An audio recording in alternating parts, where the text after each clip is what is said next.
ពុះឈប់និយាយទៅតំណងមែនតើហើយខ្ញុំធ្វើទៅពីមួយដំបូងខ្ញុំនេះខ្ញុំកោស្ករនេះគឺខ្ញុំកោស្ករហើយខ្ញុំដាក់នៅគ្រឿងនេះគេហៅអីគេពតកាក់អញ្ចឹងហើយនឹងនោះផ្កាច័ន្ទហើយនឹងឈើអែមហើយ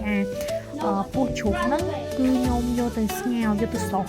ជាមួយគុនលខីជាមួយស្លឹកក្រូចសើចហើយមុននឹងខ្ញុំសោសគឺខ្ញុំលាងជាមួយនឹងច្របាច់ជាមួយអំបិលហើយនឹងម្សៅឆាយើងនឹងច្របាច់អស់ជាតិអំបិលនឹងហើយយើងសោសជាមួយទឹកនិយាយទៅខ្ញុំស្ងោរហ្មងសោសស្ងោរជាមួយនឹងគុនលខីជាមួយអីហ្នឹងនិយាយទៅពេលដែលខ្ញុំធ្វើហ្នឹងហើយវាអត់មានក្លិនទេយើងយកមកដាក់ជាមួយ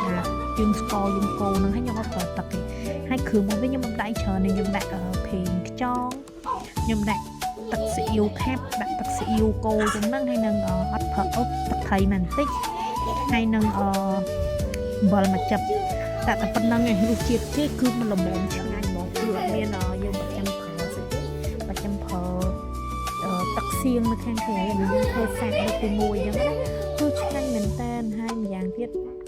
គឺវាថារសជាតិគេគឺมันល្មមយើងញ៉ាំមួយបាយបានអញ្ចឹងយើងបាច់ចាំត្រូវធ្វើទឹកសៀងធ្វើអីតែបើយើងចង់ធ្វើទឹកសៀងយើងបន្ថយគ្រឿងរបស់ហ្នឹងអញ្ចឹងទៅហើយនេះខ្ញុំធ្វើសាក់លើកទី1តែពេលខ្ញុំទៅខ្ញុំអត់ហ៊ានធ្វើច្រើនអញ្ចឹងណាខ្ញុំអត់ហ៊ានដាក់លក្ខជាតិខ្ញុំអត់ហ៊ានដាក់ច្រមុះដាក់អីទេដោយសារខ្ញុំខ្លាចធ្វើទៅខុសអញ្ចឹងចោលស្ដាយអញ្ចឹងខ្ញុំសាក់តិចតួចសិនចាធ្វើជានឹងគឺលឿនមែនតើហើយធ្វើតែមួយផ្លែឲ្យឈ្ងុយឆ្ងាញ់មែនតើហើយបានស្ករត្នោតធម្មជាតិទៀតកាន់តែប្រកបឆ្ងាញ់ហើយគេថាអូនមួយចាននេះគឺអ្នកមានគុណដាច់តាញ៉ាំមែនតើហើយបើសិនជាយើងអាចដាក់ជ្រក់ក៏ថែមក៏បានណាយើងអាចដាក់ជ្រក់ដាក់អីថែមនឹងខាងក្រៅទោះបើសិនជាយើងលានអញ្ចឹងណាតែនេះខ្ញុំនិយាយអញ្ចឹងគឺខ្ញុំធ្វើសាកអញ្ចឹងខ្ញុំអត់ហ៊ានធ្វើច្រើនទេ